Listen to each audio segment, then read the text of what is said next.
One of my favorite ways to learn is to learn from thoughtful thinkers.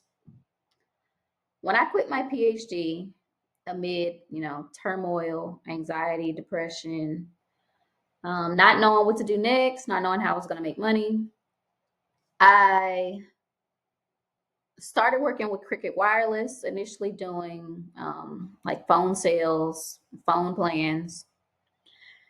And one of the things I noticed right off the bat was that I was never quite interested in selling Cricket Wireless to people. What I was really interested in selling them was the best bang for their buck and the best service that fit their needs. And so what happened was a lot of times I would literally, people would walk in and I would say, like, okay, what are you looking for today? And they would tell me, oh, I'm looking for a phone. I'm like, no, I don't care about the phone. Why do you need Cricket Wireless service? What prompted that? And so they would start telling me stories about, their feuds with Verizon and Sprint and T-Mobile. And I know Sprint and T-Mobile now are the same team, but back then they were separate, and AT&T, or that they didn't like the cost, or they didn't like the hidden fees. But sometimes, okay, like that's a surface answer, believe it or not. Because sometimes what you really are looking for might be that it's 6 people on a plan, it's 5 people, it's 4 people. Sometimes you are a family that travels internationally every quarter. And so what I started to do was understand more of the cell phone market. And I started to itemize and package like the cheapest option, the best option for not internet, international travelers, the best options for families up to this amount of phone lines, the ones who have tablets, people who were streaming a lot. And what I would do is I would have a front end assessment in my, sales, right? Front end assessment. And then I would say, you know what? I don't even want to waste your time. Yes, we have these 4 lines for $100, which checks out to be $25 a month. There's no extra taxes and fees. It's literally 100 flat. At that time, guys, it's 2017. I don't know what they're doing now. All right, caveat. And instead, I want you to go next door to T-Mobile. And they'll be like, wait, what? Yes, go next door to T-Mobile. They have a better option for you because you just said you travel internationally all the time. Cricket Wireless is not going to work for you. Again, this is back then. I don't know what they're doing now. Caveat. So what happened is I became people used to come in to talk to me, even if they weren't Cricket customers. It was really weird. And I believe one time, like even somebody at T-Mobile came over, was like, "Yo, are you in here referring our service to these people?" And I was like, "Yeah, I'm not finna." I said, I'm not selling someone something that I know is going to tick them off in the next 90 days. Again, I care about the end user and the user experience. So when I left the PhD and I landed that first, low, not low level, but like it was low level because it really was just like a customer service, like entry level. It literally was entry level sales job, and I had no job experience at that point. I'd been in school, okay, from 18 to 27. So part of my inability to navigate was because everybody else got jobs at 22, 24, or even 25 years old. So I was like, oh my gosh, I'm so behind. I have no skills. Lo and behold, the ability for me to create an assessment system up front and funnel people to where they're supposed to be. By the way, I was doing this also in the research lab. I was not doing the technology of GMO development. I was doing the development of what do people want? What are they willing to buy? When are they willing to buy it? I had no idea. I never took a like market research class, like no. But it just happens that this is who I am and how I function. So from that job, um, well, from a connection at Penn State, a girl called me and was like, "Hey, my husband, he was a teacher, but he moved here to from New Jersey so that we could get married." I'm like, "Yeah." And she was like, state college job market, like there's no jobs. It's the economy is really based around Penn State. So he was working a number of jobs. Target, I think full time. Was it full time? No, Target part time. Um, Dollar Tree full time. He was the merchandising manager, and then he drove Uber and Lyft as well in his off time. And what he was doing with his money, amazing. I'm probably gonna get into that too without telling too much of their business because it also helped frame like a lot of how I started to navigate life. But she said, "Hey, Dollar Tree is hiring. They need an operations manager." And I was like, "Girl, I know nothing about operations." And she was like, "Go talk to the lady and see what's up." So I go to talk to the store manager, Nina, and when she told me what it is that operations management is, and it's so funny now. I don't no one envisions themselves being in a PhD and going to work at Cricket Wireless and Dollar Tree. Nobody does that, right?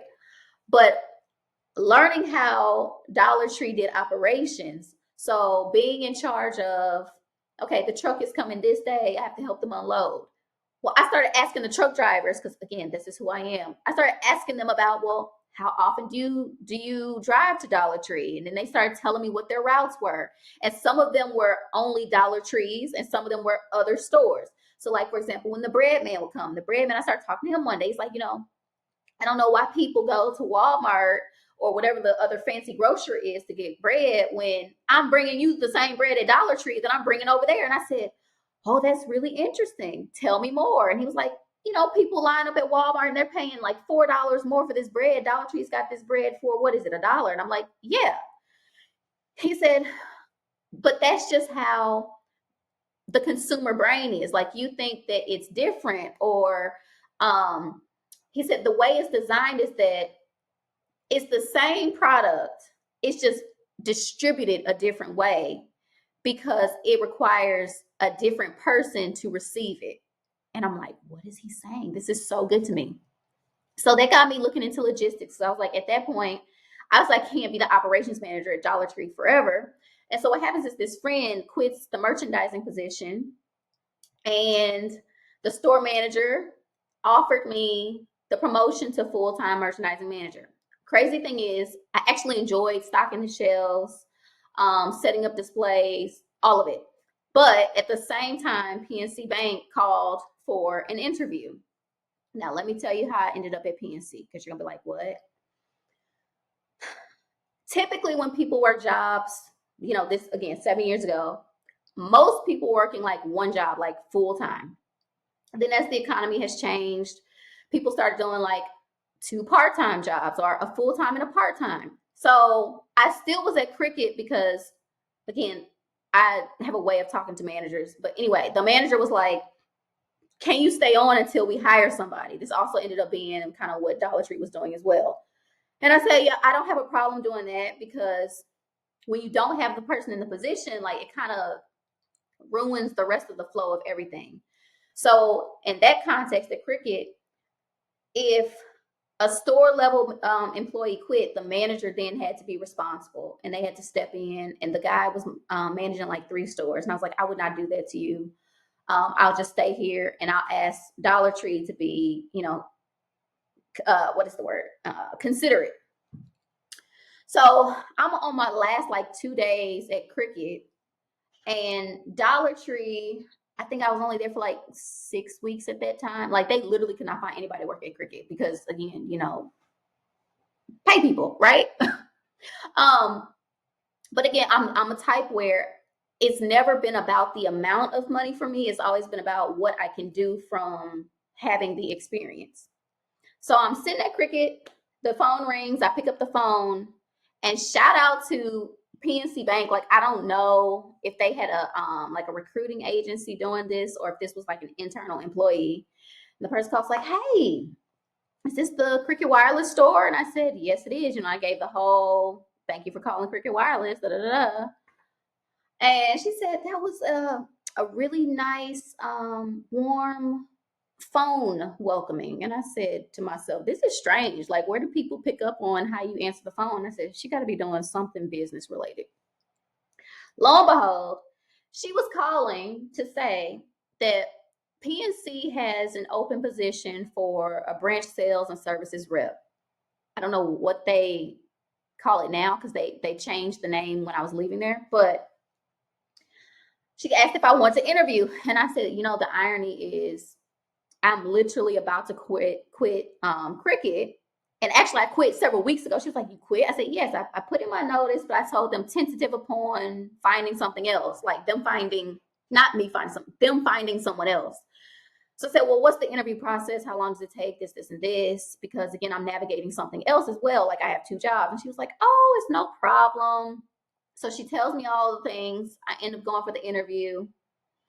During the interview, it's so funny. The PNC manager, when I actually quit that job, she told me, "I'm not surprised you're quitting." And I was like, "What are you saying?" She was like, "During the interview, you told me you weren't going to be here long." And so I was just happy to have somebody who was so aware that this is a stop, but this is what I want to do while I'm stopping here. And I'm not interested in causing you problems. I'm interested in helping you with your flow, like the flow of the business. And I was like, "I said that?" She said, "Yes, you say a lot of things very directly. I don't know if you know, but you say it." And I said, "So you basically hired me after I already told you that I wasn't gonna be here?" And she said, "Mm-hmm." I said, "That also says a lot about you, girl." I love you. So I take this PNC job and I'm still at Dollar Tree.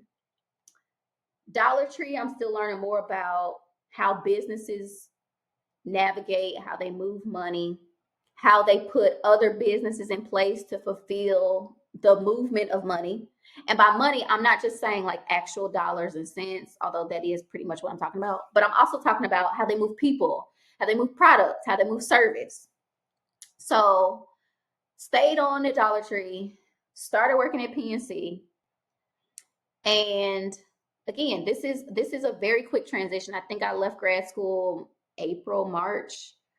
It was before the year was up. I was riddled with chaos, anxiety, depression, the things. And I don't know, and that's also the strange part. It's like I could not figure out how to use my degree and my training, but I decided to tap in on the fact that I didn't want to use it because I couldn't touch and see and talk to people. This is also strange because I am very much so an introvert and I really hate to communicate who and how I am and why I am. I don't like going to parties. I don't like to go into gatherings. I like to be in my room by myself. So I don't I don't know how subconsciously I chose to make decisions that help develop more of who I am when I stop ruminating, when I stop letting the voices talk and tell me what it is I shouldn't be doing or can't be doing and why I won't be doing. It's like these things, these opportunities happen. So when I went to PNC, and this is more so back on like you want to hear from the quiet conscious thinkers, right? When I was at Dollar Tree, that manager asked me because she also didn't want to hire me. I was 100% transparent that hey, I left grad school. I have no plan. Um, I'm in the red with my money, so at any given day, like maybe my parents will decide they're going to rescue me and tell me to come to 13 hours back home. But until then, I'm going to barely be meeting my rent and barely be eating. And this is something I have to do if I want to survive. And she was like, typically we don't hire people like that. And I said, I totally get it. But even if you hire somebody who all they've ever done is work at the dollar store or Walmart, they're technically in the same position where they just need to work enough to get a check so they can pay whatever it is that they want to pay or have to pay. And she said, that is an interesting perspective. I didn't consider it that way. I could tell you no, and the next person is literally, it's the same thing. It's just that they didn't reach the level of education that you have. And I said, correct. And I'm not downing Dollar Tree, Cricket, or, anything like that. I'm saying that when you consider the humanity and the reasons behind people's decisions, we all have the same basic needs. So, store manager hires me, but one of the conversations that we had was about financial management, money, personal finance. So as I got to know her, I told her more about one of the other driving factors behind me leaving grad school. I noticed that even though I was awarded like 4 years of funding, for some reason, the first advisor was like, I didn't know that that meant I had to pay you. I didn't know that that meant I had to go get a grant. I thought like, basically you're a minority. Don't you come with free money? And I was like, well, what are you talking about? This is again why when people talk about DE&I and they want to get rid of it and they think that, we're just that we're not good enough, that we shouldn't be there. That's really not what DE&I is about.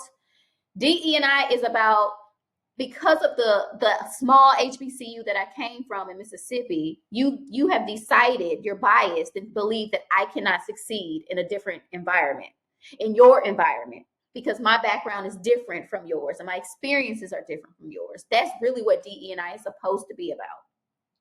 And it's not just race-based. This is race, gender, sexuality, religion, all the things you name it, socioeconomic status, like it's everything. So store manager and I are talking at Dollar Tree, and she starts to understand that some of the reason why I left was also driven by money. And my challenges with being told basically I had to go get my own money, even though I was told in this letter that money was guaranteed to me.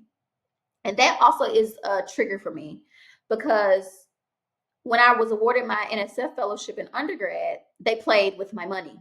So they felt like, oh, well, we're giving you a full ride, so this is extra money and we're going to apply it how we want to. And it was like, that's not what this says. It says it's my money. It didn't say it comes to the school and you get to decide how to spend my money. It says it goes to me to decide how to spend my money. So long story short, she starts telling me about her background. Social work degree. And again, remember I said that, you learn and make decisions based on quiet thoughts. Social work degree, check. My mother, very similar background. 2, came out of college in the 70s, where originally the government was hiring in those spaces. There was a hiring freeze because of the economy. She said she couldn't do anything other than work at stores. So she just kind of stumbled into customer service. And then she just worked her way up. She just used her, her ability to discipline herself and stick to the goal. And so she was debt free. Her car was paid for, her house was paid for. And I was like, huh? What are you saying to me? Like, when I was having these conversations in grad school with people about why I didn't want to be here for much longer, because it's eating at my ability to get money and get out of this school debt. And she said, yeah, I don't talk about it. People I know don't talk about it.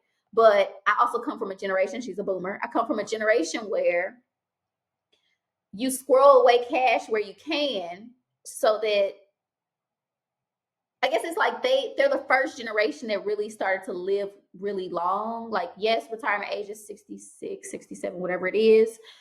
But most of them thought they would be sick or dead by then, because that's what their parents and their parents were doing, right? They didn't really retire. It was like, one day you're working and one day you're not here.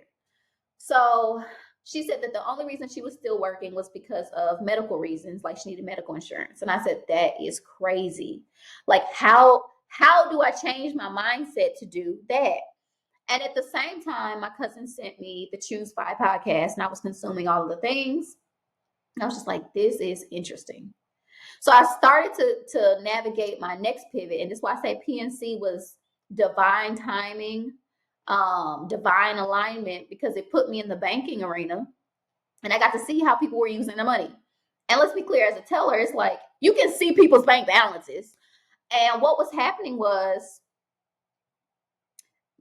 someone might look like 21 years old and there's $100,000 in their account. And you're like, okay, I'm 27. Like, what is going on? Like, what am I doing? So then I start to ask them what they're doing. And obviously not to be invasive, but more so like, you already had, it was called KYC. You had to know your customer. And so you had to know why they needed the money anyway. But what did I say about when I was at Cricket? My front end questions helped me on the inside figure out my own system for what the heck I got to do, because I got to get out of here. Like, I'm struggling. I'm stressed. So One guy, it was he was cashing in stocks, blah blah, to buy his next apartment bill. I said next. He was like, "Yo, yeah, I'm on my third one. My dad taught me, blah blah." I was like, I gotta get out of here.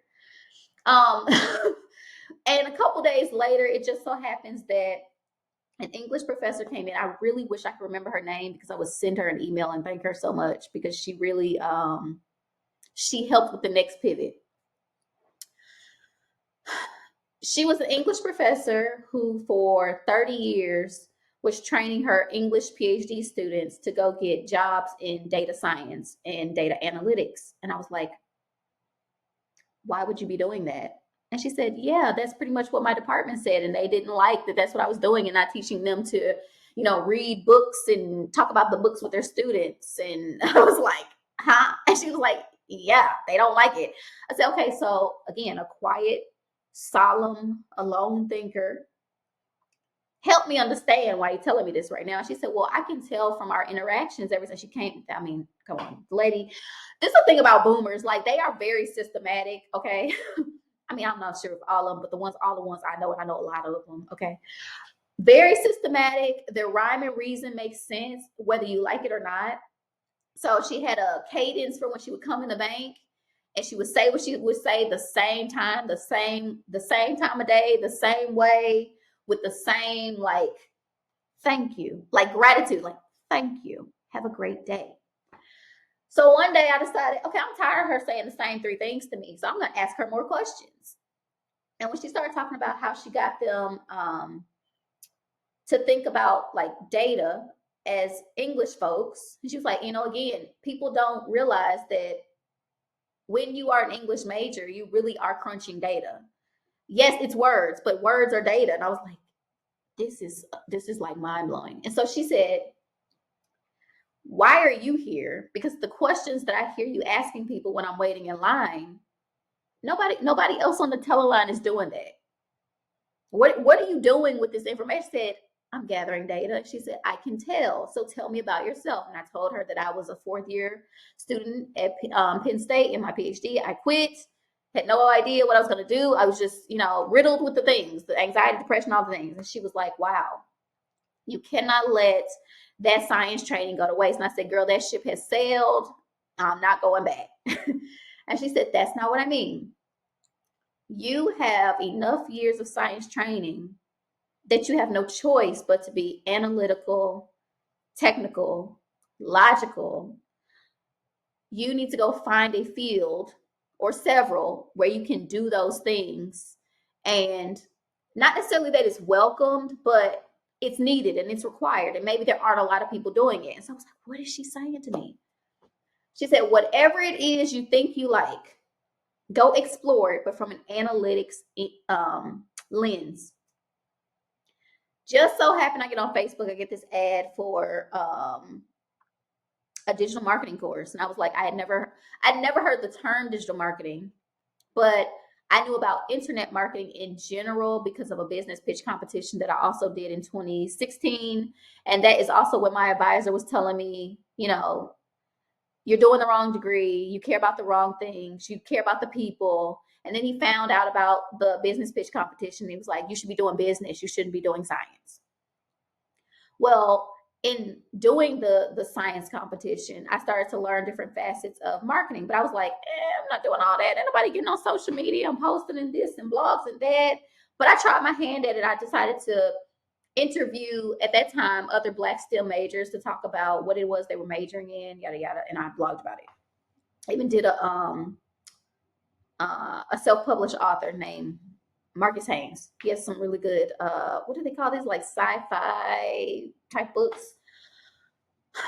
The point of all of this is when I got the ad for digital marketing, it was SEO, PPC, and I was like, I don't want to do that. Content strategy, social media. I was like, I really don't want to do that. Like, I've seen it and I know I don't want to do it.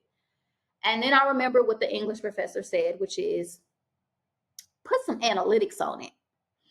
And that is how I ended up thinking that I was doing digital marketing because that is the known term. But what I really do is digital analytics, tried and true. I care about the user experience, the people, how the product, the service, the website, the marketing, the sales, the advertising, how all of these things impact the user. Now, from a business perspective, the business just basically wants the user to use their stuff, buy their stuff, come get all the stuff. But I care about it in the inverse sense. And I really care about the operations of marketing and marketing analytics. So yeah, that's the long story of how I journeyed to being closer to who I am.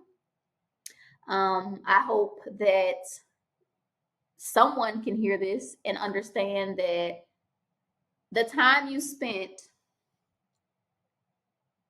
doing something was not wasted. The pain of figuring out that you really should pivot because you're receiving negative feedback. You know, we sometimes think like negative feedback is bad. It's actually very good. So while I rejected that I should be doing business, rejected. I'm still rejecting it.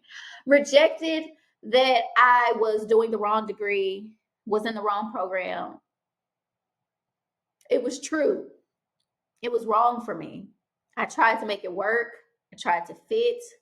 It did not fit the way I think does not fit with what I was doing. Now, does that mean it doesn't fit anywhere within that? No, but where I was placed at that moment in time, I wasn't supposed to be doing that. I was definitely supposed to take that journey from PhD to cricket, Dollar Tree to PNC. And on the next video, I will talk about my first job in, well, I say digital marketing, but it's really digital analytics.